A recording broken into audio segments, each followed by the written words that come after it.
Hello madam. Hi. ఏం లేదు madam. నాకు ఈ ఫోటో చూడంగానే ఒకటి గుర్తుకొచ్చింది దేవుడిని చూడంగానే. హ్మ్. ఇప్పుడు మనకు ఉగాది వస్తుంది కదా మేడం. అవును. ఏ దేవునికి ఎక్కువ పూజ చేస్తారు ఆ రోజు? కార్తీ పర్టిక్యులర్‌గా ఈ దేవుడు, ఆ దేవుడు అనేం లేదు కార్తీ. ఏ దేవుడికైనా పూజించొచ్చు. బట్ ముఖ్యంగా ఏ పూజైనా, ఏ పండగైనా ఫస్ట్ వినాయక స్వామికి పూజ చేయాలి. తర్వాత కాలపురుషుడు అని ఒక దేవుడు ఉంటాడు కదా! పురుష సూక్తం అనేది ఒకటి చదువుకొని ఆయన్ని ఆరాధన చేస్తే చాలా మంచిది. అమ్మో మేడం! అవన్నీ చదువుడు నాకేడైతది మేడం. అవి లేకుండా సింపుల్‌గా ఏదైనా చెప్పండి మేడం. సింపుల్‌గా అంటే విష్ణు సహస్రనామం చదువుకుంటే చాలా మంచిది కార్తీ. నీకు అది కూడా చదవడం రాదు, నోరు తిరగదు అంటే విష్ణు సహస్రనామం ఆన్ చేసుకొని డే మొత్తం ఇంట్లో అదొచ్చేలాగా పెట్టుకో మొబైల్‌లో. మంచిది చాలా. ఆ!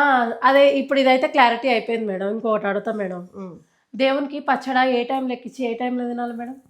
కార్తీ నేను గూడా ఈ డౌట్ ఉండి పంతులు గారిని అడిగాను నిన్ననే. ఆయన చెప్పిందేంటంటే, పొద్దున పూట 11, 11:15 లోపల దేవుడి దగ్గర పచ్చడిని మనం నైవేద్యంగా పెట్టేసి, 11:15 నుండి 12 లోపు మనము, మన కుటుంబం ఆ పచ్చడి తింటే చాలా మంచిదంట. హ్మ్. మేడం ఇంకొక లాస్ట్ డౌట్ మేడం. హ్మ్.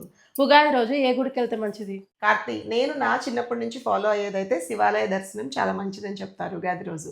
సాయంత్రం చక్కగా ప్రదోష సమయం అంటాం కదా! 5:30కి ఆ టైంలో శివాలయంకెళ్ళి శివపార్వతుల్ని దర్శించుకుంటే చాలా చాలా మంచిదంట. కుదిరితే నువ్వు కూడా వెళ్ళు. ఏవండోయ్! కుదిరితే మీరు కూడా ఎళ్ళండి.